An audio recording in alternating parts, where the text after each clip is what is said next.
Friends, N K academy 36 में आपका स्वागत है। आज हम एडुटेरिया 7500 प्लस वस्तुनिष्ठ समान अध्ययन के बुक को देखने वाले हैं, जो कि all state PCS, BSSC, BPSSC, SSC, railway, banking, CDS, NDA, teacher exam के दृष्टिकोण से काफ़ी महत्वपूर्ण बुक है। इस बुक में टोटल 150 प्रैक्टिस सेट है। इस बुक की खासियत यह है कि प्रत्येक सेट में सभी विषय के प्रश्न डाला गया है, जो कि आने वाले एग्ज़ाम के लिए यह बहुत ही शानदार बुक है। इसलिए आप सब ज़रूर इस बुक को एक बार पढ़ें। आज हम इस बुक का सेट 1 और सेट 2 करने वाले हैं, इसलिए वीडियो में शुरू से अंत तक बने रहें। वीडियो अच्छी लगी तो वीडियो को लाइक करें, और जो भी चैनल पर नए हैं कृपया चैनल को अवश्य सब्सक्राइब कर लें। प्रत्येक दिन 2 सेट का वीडियो हमारे चैनल एनके अकेडमी 36 पर अपलोड होगी। धन्यवाद। चलते हैं आज के पहले प्रश्न की ओर। आज का पहला प्रश्न है, रिपब्लिकन पार्टी ऑफ इंडिया के संस्थापक निम्न में कौन थे? तो ये BR अम्बेडकर थे। अगला प्रश्न है, वर्ष 1920 की खिलाफत कमेटी की सभा, जिसमें गांधी जी से असहयोग आंदोलन के नेतृत्व को संभालने का अनुरोध किया गया था, वह सभा किस शहर में हुई थी? तो वह सभा जो है कि इलाहाबाद में हुई थी। अगला प्रश्न है, निम्नलिखित में कौन व्यक्ति होम रूल लीग की स्थापना में शामिल नहीं थे? तो ये HS ऑलकॉट शामिल नहीं थे। और होम रूल लीग की स्थापना 1916 ईस्वी में किया गया था। और इस किसने किया था? तो ये बाल गंगाधर तिलक और एनी बेसेंट दोनों ने मिलकर होम रूल लीग की स्थापना किया था 1916 ईस्वी में। चलते हैं अगले प्रश्न की ओर। अगला प्रश्न है, नोआखाली घटना के समय महात्मा गांधी के निजी सचिव कौन थे? तो ये हो जाएगा ऑप्शन नंबर C, प्यारेलाल थे। अगला प्रश्न है, सविनय अवज्ञा आंदोलन की असफलता के बाद गांधी जी ने महत्व दिया, तो इसका हो जाएगा ऑप्शन नंबर 1 हो जाएगा, रचनात्मक कार्यक्रम को महत्व दिया। अगला प्रश्न है, बंकिम चंद्र चटर्जी की रचना कौन सी नहीं है? तो ये जो है कि पोस्ट मास्टर, ये नहीं है, ऑप्शन नंबर C। तो पोस्ट मास्टर किसकी है? तो ये रविंद्रनाथ टैगोर की है, RNT। और बंकिम चंद्र चटर्जी की रचना कौन कौन सी है? तो दुर्गेश नंदिनी, आनंद मठ और देवी चौधरानी, ये सभी बंकिम चंद्र चटर्जी के रचना है। अगला प्रश्न है, वर्ष 1911 में किस सामाजिक कार्यकर्ताओं ने ब्रिटिश विधान परिषद के समक्ष निःशुल्क तथा अनिवार्य प्राथमिक शिक्षा का प्रस्ताव रखा था? तो इसका हो जाएगा ऑप्शन नंबर B हो जाएगा, गोपाल कृष्ण गोखले, जिसने कि 1905 ईस्वी में सर्वेंट्स ऑफ इंडिया सोसाइटी की स्थापना किया था। अगला प्रश्न है, निम्नलिखित में से दक्षिण भारत में विजय प्राप्त करने वाले पहला शासक कौन था? तो इसका हो जाएगा ऑप्शन नंबर 1, अलाउद्दीन खिलजी। तो अलाउद्दीन खिलजी के बचपन का नाम क्या था?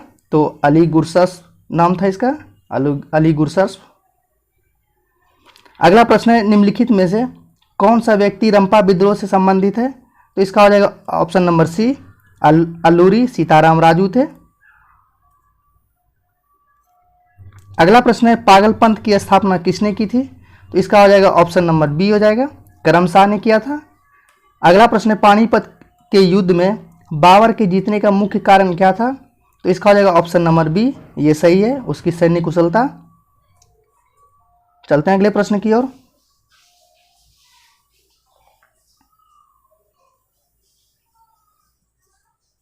अगला प्रश्न है, मध्यकाल में जौनपुर में स्वतंत्र सरकी राजवंश की स्थापना किसने की? तो इसका हो जाएगा ऑप्शन नंबर 1, मलिक उल शर्क ने किया था। अगला प्रश्न है, अधिक संख्या में दफनाए गए बच्चे के सावधान प्राप्त कहाँ से हुए?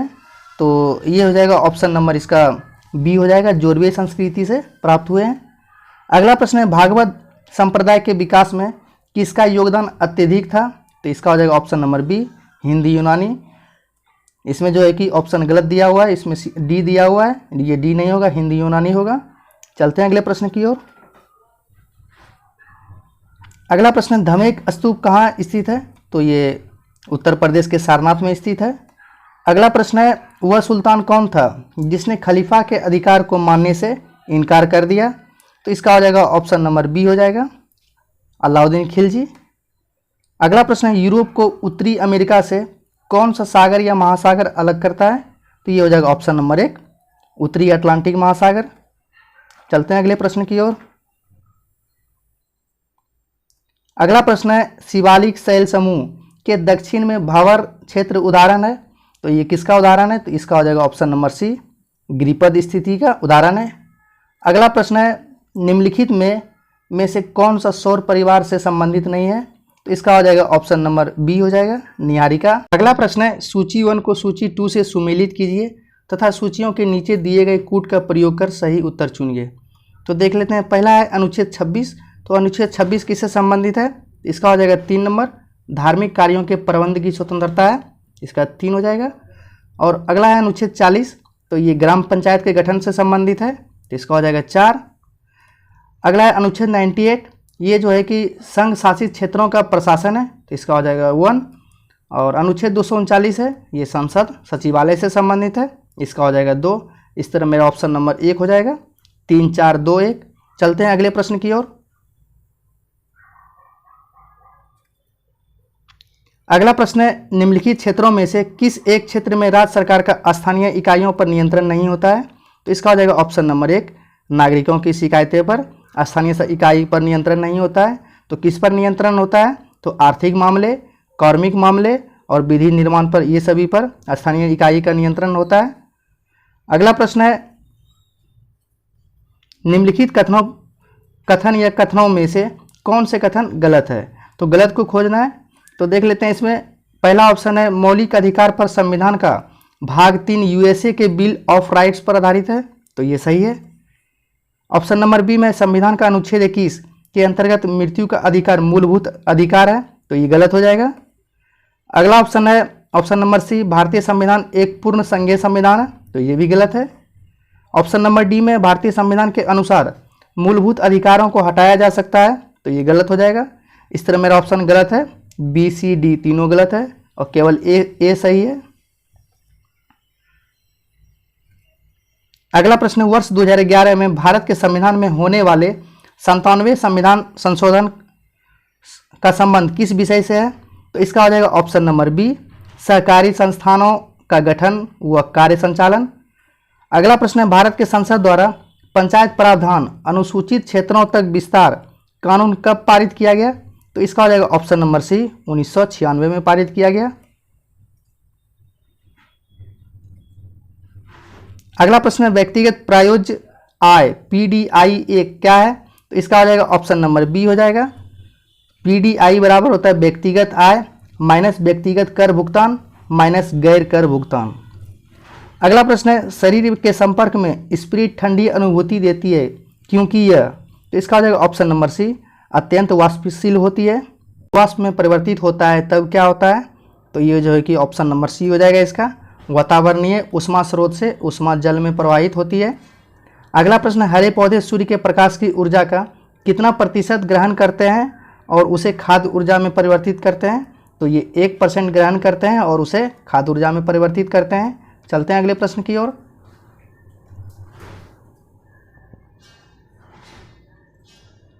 अगला प्रश्न, सूची 1 को सूची 2 से सुमेलित कीजिए तथा नीचे दिए गए कूट की सहायता से सही उत्तर का चयन कीजिए। सूची 1 में धातु दिया हुआ है और सूची 2 में संबंधित रोग है। तो पहला है ऑर्सेनिक, ऑर्सेनिक से कौन सा रोग होता है? तो ये फेफड़े का कैंसर होता है। अगला है कैडमियम, कैडमियम से कौन सा रोग होता है? तो इसमें हड्डियों में कमजोरी आ जाता है। अगला है पॉलीविनाइल क्लोराइड, इससे क्या होता है? तो इससे स्वास्थ्य संबंधी समस्या होती है। अगला है बेरियम, बेरियम से कौन सा होता है? तो इसमें मस्तिष्क सूजन हो जाता है। इस तरह मेरा ऑप्शन नंबर हो जाएगा डी, 1 3 4 2। अगला प्रश्न है सांद्र सल्फ्यूरिक अम्ल की उपस्थिति में एसिटिक अम्ल तथा एथिल अल्कोहल के मध्य होने वाली अभिक्रिया क्या कहलाती है? तो इसका हो जाएगा ऑप्शन नंबर डी हो जाएगा, एस्टरीकरण कहलाती है। अगला प्रश्न है ग्रेफाइट में परतों को एक दूसरे से मिलाकर रखा जाता है, तो ये वांडर वाल्स बलों के द्वारा रखा जाता है। अगला प्रश्न है निम्नलिखित में कौन सा एक यातायात संचालित नगरों में भूरी वायु बनने से संबंध है? तो इसका हो जाएगा ऑप्शन नंबर हो जाएगा 1 हो जाएगा, सल्फर डाइऑक्साइड, जिसको SO2 बोला जाता है, SO2। चलते हैं अगले प्रश्न की ओर। अगला प्रश्न है किस प्रकार के उत्तक से मनुष्यों में ग्रंथि का निर्माण होता है? तो इसका हो जाएगा ऑप्शन नंबर सी हो जाएगा इसका, उपकला उत्तक। अगला प्रश्न है मनुष्य की लार में उपस्थित एक घातक लाइसोजाइम किस रूप में कार्य करता है? तो इसका हो जाएगा ऑप्शन नंबर 1, प्रतिजीवाणु कारक के रूप में कार्य करती है। अगला प्रश्न है पौधों में रंध्रों का खुलना एवं बंद होना किस पर निर्भर करता है? तो इसका हो जाएगा ऑप्शन नंबर बी हो जाएगा, स्फीति दाब पर निर्भर करती है। अगला प्रश्न है, निम्न में कौन फूल का एक अंश या भाग है? तो ये ऑप्शन नंबर बी हो जाएगा, स्त्री केसर। अगला प्रश्न है, सफ़ेद फास्फोरस के संबंध में निम्नलिखित कथनों पर विचार कीजिए, उपयुक्त में से कौन सा कथन सही है? तो देख लेते हैं। पहला कथन है, यह एक विषैला पदार्थ है जिसका उपयोग रासायनिक हथियार के रूप में किया जा सकता है। तो ये सही है। दूसरा कथन है, यह अत्यधिक ज्वलनशील है और हवा के संपर्क पर आने पर स्वतः प्रज्वलित हो जाता है। तो ये भी सही है। इस तरह मेरा ऑप्शन नंबर हो जाएगा सी। 1 और 2 दोनों सही है। अगला प्रश्न है, सामान्य ठंड में निम्नलिखित में कौन नासिका संकुलन कॉन्गेस्टन के लिए उत्तरदायी है? तो इसका हो जाएगा ऑप्शन नंबर बी, हिस्टामिन। अगला प्रश्न है, केंद्रक कला का निर्माण किस कोशिकांग द्वारा होता है? तो इसका हो जाएगा ऑप्शन नंबर 1 हो जाएगा, अंतर्द्रव जालिका द्वारा। अगला प्रश्न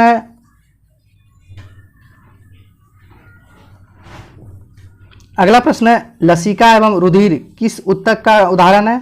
तो इसका हो जाएगा ऑप्शन नंबर डी हो जाएगा, संवहनीय उत्तक है। अगला प्रश्न है, भारतीय अर्थव्यवस्था के संदर्भ में खुला बाजार परिचालन किसे निर्दिष्ट करता है? तो इसका हो जाएगा ऑप्शन नंबर सी, आरबीआई द्वारा सरकारी प्रतिभूति के क्रय और विक्रय करना। अगला प्रश्न है, पूंजी खाता परिवर्तनीयता की सिफारिश निम्न में किस समिति ने की थी? तो इसका हो जाएगा ऑप्शन नंबर 1, तारपोर समिति ने किया था पूंजी खाता परिवर्तनीय की सिफारिश। अगला प्रश्न है, भूगोल के मानव पारिस्थितिकी के रूप में परिभाषित करने वाला विद्वान कौन था? तो ये हो जाएगा option number C, H Barrows थे। अगला प्रश्न है, भारत के निम्नलिखित क्षेत्रों में कौन सा पारिस्थितिकी उष्ण स्थल माना जाता है? तो इसका हो जाएगा ऑप्शन नंबर सी, पश्चिमी घाट। चलते हैं अगले प्रश्न की ओर।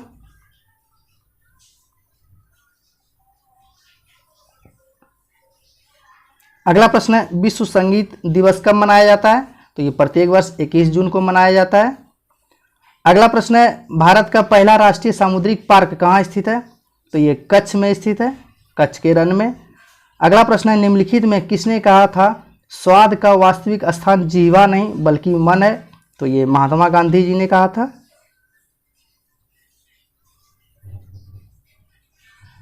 अगला प्रश्न है, द सोशलिस्ट नामक समाचार पत्र का प्रकाशन सर्वप्रथम किसने किया था? तो ये हो जाएगा option number B, Shripad Amrit Dange ने किया था। अगला प्रश्न है, भैंसा सिंगी नामक जाति किस राज्य में पाई जाती है? तो ये नागालैंड में पाई जाती है। प्रश्न है, HDPE का पूरा नाम क्या है? तो इसका हो जाएगा option number 1, high density polythene. इसमें कुछ स्मरणीय तथ्य है, उसको देख लेते हैं। इसमें पहला है, भारत में मानव का सर्वप्रथम साक्ष्य प्राप्त हुआ है। तो ये नर्मदा घाटी से प्राप्त हुई है। अगला है, सर्वप्रथम प्राचीनतम अस्थायी जीवन के प्रमाण मिले हैं। तो ये मेहरगढ़ से मिले हैं। अगला है, एक ही कब्र से 3 मानव कंकाल के अवशेष कहाँ से मिले हैं? तो ये दमदमा से मिले हैं। अगला प्रश्न है, गर्त आवास के साक्ष्य प्राप्त हुए हैं। तो ये बुर्ज होम से प्राप्त हुए हैं। अगला प्रश्न है, मानव के साथ कुत्ते के दफनाने का साक्ष्य प्राप्त हुआ है। तो ये बुर्ज होम से प्राप्त हुए हैं। अगला प्रश्न है, जूते हुए खेत का साक्ष्य कहाँ से प्राप्त हुआ है? तो ये कालीबंगा से प्राप्त हुआ है। अगला प्रश्न है, अग्निकुंड का साक्ष्य कहाँ से प्राप्त हुआ है? तो ये कालीबंगा एवं लोथल से प्राप्त हुआ है। अगला प्रश्न है, युग्म समाधियाँ का प्रमाण प्राप्त हुआ है। तो ये कालीबंगा एवं लोथल से युग्म समाधियाँ प्राप्त हुआ है। तो ये दोस्तों ये आंसर रहा, ये आप मिला लीजिएगा। चलते हैं सेट 2 की ओर। सेट 2 का पहला प्रश्न है, पाथवे टू गॉड नामक पुस्तक के लेखक कौन है? तो ये हो जाएगा option number D, Mahatma Gandhi. अगला प्रश्न है, निम्नलिखित अधिनियमों को उनके काल क्रमानुसार व्यवस्थित करें एवं नीचे दिए गए कूट में से सही उत्तर का चयन कीजिए। तो पहला है, लेक्स लोकी अधिनियम, ये कब आया था? तो ये 1850 ईस्वी में आया था। अगला है, बंगाल टेनेंसी अधिनियम, ये कब आया था? तो ये 1885 ईस्वी में आया था। और आयु की सहमति अधिनियम, ये कब आया? तो ये जो है कि 1891 ईस्वी में आया था। और भारतीय विश्वविद्यालय अधिनियम, ये 1902 ईस्वी में आया और 1904 ईस्वी में पारित किया गया था। इस तरह मेरा ऑप्शन हो जाएगा 1, 2, 3, 4। तो ये जो है कि ऑप्शन नंबर डी में है। इस तरह चलते हैं अगले प्रश्न की ओर। प्रश्न है, ईश्वरचंद विद्यासागर ने लड़कियों के लिए किस स्थान पर स्कूल की स्थापना की थी? तो ये कलकत्ता में किया था, जो कि पहली महिला स्कूल की स्थापना हुई। और ये 1949 ईस्वी में स्थापना किया गया था। अगला प्रश्न है बोस्टन टी की घटना कब घटित हुई? तो ये 1773 ईस्वी में घटित हुई थी। अगला प्रश्न नाई धोबी बंद सामाजिक बाइकआउट का एक स्वरूप था जो वर्ष 1919 में, तो ये किसानों द्वारा प्रतापगढ़ जिले में चलाया गया था। चलते हैं अगले प्रश्न की ओर। अगला प्रश्न संगम युग में उरेयूर किस लिए प्रसिद्ध या विख्यात था? तो ये हो जाएगा ऑप्शन नंबर बी, कपास के व्यापार का महत्वपूर्ण केंद्र था। अगला प्रश्न है सूची 1 को सूची 2 से सुमेलित कीजिए तथा नीचे दिए गए कूट का उपयोग कर सही उत्तर चुनिए। सूची 1 में पुस्तक दिया गया है और सूची 2 में उसके लेखक। तो फतू उस सलातीन के लेखक कौन है? तो ये अब्दुल मलिक इसामी हो जाएगा, ये 2 नंबर। और अगला है फतुआत ए फिरोजशाही किसके द्वारा लिखा गया? तो ये फिरोज शाह तुगलक के द्वारा लिखा गया है, तो इसका हो जाएगा 1। अगला है तारीख ए फिरोजशाही किसके द्वारा लिखा गया है? तो ये जियाउद्दीन बर्नी के द्वारा लिखा गया है, इसका हो जाएगा 4। और अगला है खजन उल फतू, ये किसके द्वारा लिखा गया? तो ये अमीर खुसरो के द्वारा लिखा गया है, तो इसका हो जाएगा 3। इस तरह ऑप्शन नंबर सी में है 2, 1, 4, 3। चलते हैं अगले प्रश्न की ओर। अगला प्रश्न है सिंधु सभ्यता से प्राप्त मुहरों में कौन से वृक्ष की आकृति मिलती है? तो ये पीपल की आकृति मिलती है। अगला प्रश्न है प्रसिद्ध मराठा उपन्यास मृत्युंजय के लेखक कौन है? तो ये शिवाजी सावंत है। अगला प्रश्न है निम्नलिखित में से किस घटना ने ब्रिटिश ईस्ट इंडिया कंपनी को बंगाल सूबे का वास्तविक मालिक बनाया? तो ये हो जाएगा इसका हो जाएगा ऑप्शन नंबर बी हो जाएगा, बक्सर की लड़ाई। ये कब लड़ी गई थी? तो ये 1764 ईस्वी में लड़ा गया था।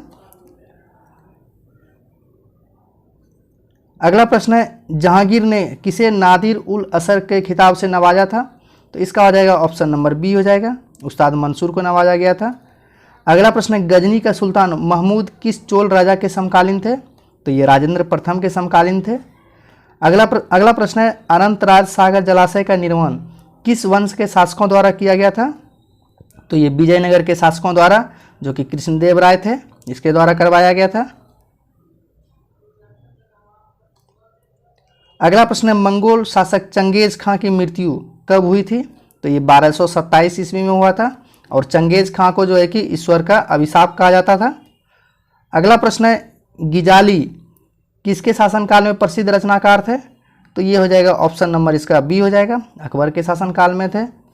अगला प्रश्न है स्वतंत्रता के अधिकारों में सबसे प्रमुख अधिकार कौन सी है? तो ये हो जाएगा ऑप्शन नंबर सी, जीवन और व्यक्तिगत स्वतंत्रता का अधिकार, जो कि अनुच्छेद 21 के अंतर्गत है। अगला प्रश्न है भारत का राष्ट्रपति एकल हस्तांतरणीय मत के जरिए समानुपातिक प्रतिनिधित्व के द्वारा निर्वाचित होता है, इसका निहितार्थ है कि? तो इसका हो जाएगा ऑप्शन नंबर 1, प्रत्येक निर्वाचित सांसद या विधायक के मतों की संख्या समान होती है। चलते हैं अगले प्रश्न की ओर। अगला प्रश्न है राज्य के नीति निर्देशक तत्व के संदर्भ में निम्नलिखित कथनों पर विचार कीजिए। नीचे दिए गए कूट का प्रयोग कर सही उत्तर चुनिए। तो देख लेते हैं। पहला कथन है वे न्यायालयों द्वारा परिवर्तनीय नहीं है, तो ये सही है। दूसरा कथन है कानून निर्माण में इन सिद्धांतों को लागू करना राज्य का कर्तव्य होगा, तो ये भी सही है। इस तरह मेरा ऑप्शन नंबर बी हो जाएगा, 1 और 2 दोनों सही है।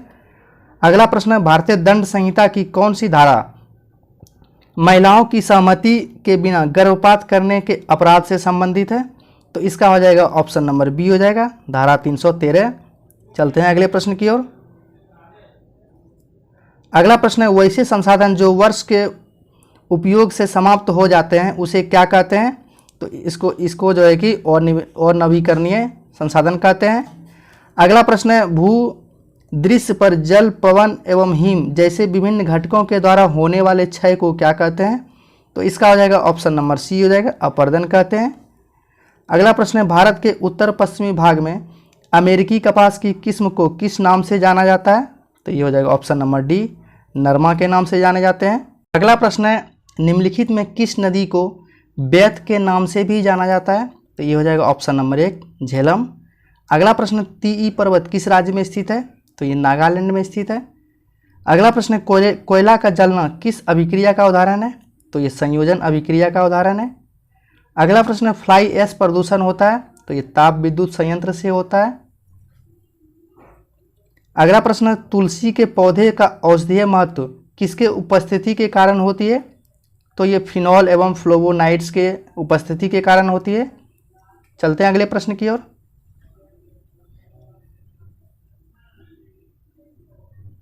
अगला प्रश्न है, सूची 1 को सूची 2 से सुमेलित कीजिए तथा नीचे दिए गए कूट की सहायता से सही उत्तर का चयन कीजिए।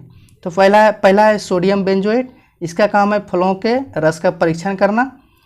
अगला है कैल्शियम हाइड्रोक्साइड, ये जो है कि ब्लीचिंग पाउडर के निर्माण में इसका प्रयोग करते हैं।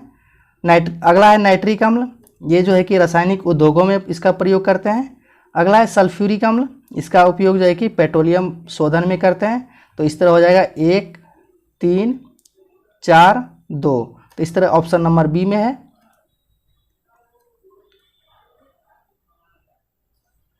अगला प्रश्न है, कौन सा एक आवश्यक तत्व है जिसका उपयोग प्रोटीन के संश्लेषण में किया जाता है? तो इसका हो जाएगा ऑप्शन नंबर 1 नाइट्रोजन। अगला प्रश्न है, पादपों में जाइलम ऊतक का कौन सा भाग भोजन भंडारण करता है? तो इसका हो जाएगा ऑप्शन नंबर 1 हो जाएगा जाइलम पेरेन्काइमा। प्रश्न है, निम्नलिखित में से किस एक कोशिकीय कोशिकांग समूह में डीएनए होता है? तो इसका हो जाएगा ऑप्शन नंबर 1 सूत्रकणिका, केंद्रक और हरितलवक। अगला प्रश्न है, निम्न में कौन बायोमास ऊर्जा का स्रोत नहीं है? तो इसका हो जाएगा ऑप्शन नंबर डी परमाणु ऊर्जा। अगला प्रश्न, सभी लैंगिक जनन करने वाले जीवों में जीवन की उत्पत्ति होती है? तो इसका हो जाएगा ऑप्शन नंबर 1 एक कोशिकीय युग्मनज से। चलते हैं अगले प्रश्न की ओर। अगला प्रश्न है, वह जलीय पौधा जिसे प्रायः जल प्लावित धान के खेत में जैव उर्वरक के रूप में प्रयोग में लाया जाता है, तो वह है, तो इसका हो जाएगा ऑप्शन नंबर बी एजोला है। अगला प्रश्न है, निम्न में कौन कीटभक्षी पौधा है? तो ये ऑप्शन नंबर बी नेपेंथिस है, नेपेंथिस। अगला प्रश्न है, निम्न में कौन सहजीवी संबंध को दर्शाता है? तो ये हो जाएगा ऑप्शन नंबर इसका 1 हो जाएगा काई।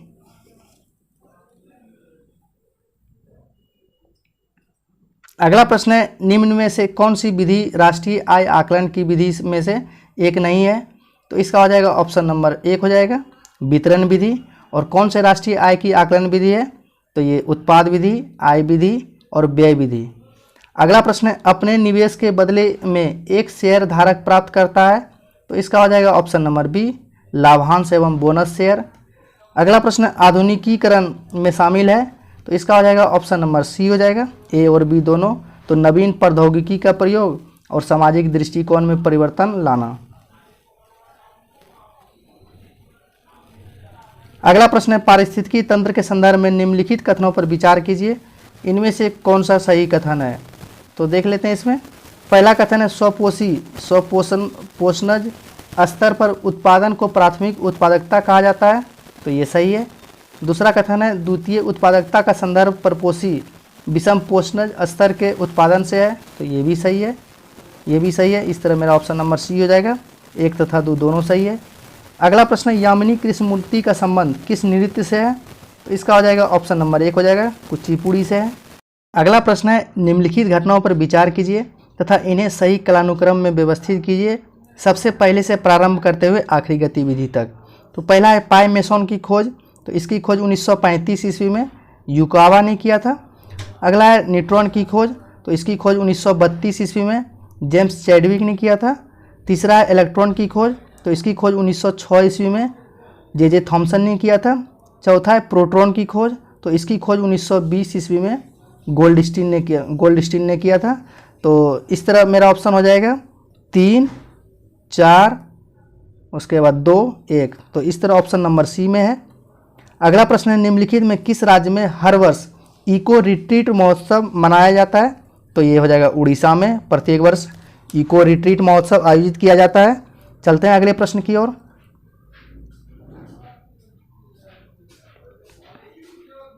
अगला प्रश्न है, दहेज निषेध अधिनियम को किस वर्ष पारित किया गया? तो ये इसको 1961 ईस्वी में पारित किया गया था। अगला प्रश्न है, राजा ललितादित्य ने किस राज्य पर शासन किया था? तो इसका हो जाएगा ऑप्शन नंबर बी कश्मीर पर शासन किया था। अगला प्रश्न, सैर ए गुल फरोसान त्यौहार का आयोजन कहाँ किया जाता है? तो इसका हो जाएगा ऑप्शन नंबर 1 दिल्ली में किया जाता है। अगला प्रश्न है, विश्व रोगी सुरक्षा दिवस कब मनाया जाता है? तो ये इसका हो जाएगा ऑप्शन नंबर बी, 17 सितंबर को मनाया जाता है विश्व रोगी सुरक्षा दिवस। अगला प्रश्न है, किसने पाटलिपुत्र को पालीपुरोथा कहा? तो ये मेगास्थनीज ने कहा था। अगला प्रश्न है, निम्न में कौन सी पावर लोकल एरिया वायरलेस संचार तकनीक है? तो इसका हो जाएगा ऑप्शन नंबर 1, ब्लूटूथ। अगला प्रश्न है, किसे कृत्रिम बुद्धिमत्ता का जनक कहा जाता है? तो ये जॉन मैकार्थी को कहा जाता है। इसमें कुछ अस्मरणीय तथ्य है, इसको देखते हैं। तो पहला है, नक्काशीदार ईंटों का प्रयोग का साक्ष्य कहाँ से प्राप्त हुआ है? तो ये कालीबंगा से प्राप्त हुआ है। अगला है, नर्तकी की कांस्य मूर्ति का साक्ष्य कहाँ से प्राप्त हुआ है? तो ये मोहनजोदड़ो से प्राप्त हुआ है। अगला है, शवों को दफनाने की प्रथा का प्रचलन था? तो ये हड़प्पा में था। अगला प्रश्न है, शवों को जलाने की प्रथा का प्रचलन था? तो ये मोहनजोदड़ो में था। अगला है, 3 मुख वाले देवता की मूर्ति प्राप्त हुई है? तो ये मोहनजोदड़ो से प्राप्त हुई है। अगला प्रश्न है, मिट्टी द्वारा निर्मित हल का साक्ष्य कहाँ से प्राप्त हुआ है? तो ये बनवाली से हुआ है।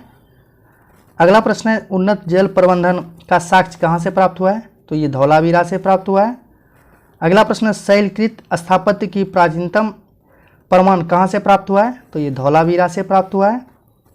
अगला है, वैसा हड़प्पाकालीन स्थल जो 3 भागों में विभक्त था? तो ये धौलावीरा था। थैंक यू फ्रेंड्स, अंत तक बने रहने के लिए। ये इडुटेरिया 7500 का ये सेट 1 और सेट 2 का मैंने डिस्कशन किया और इसका ये आंसर है, आप लोग मिला लीजिएगा। धन्यवाद, मिलते हैं नेक्स्ट वीडियो।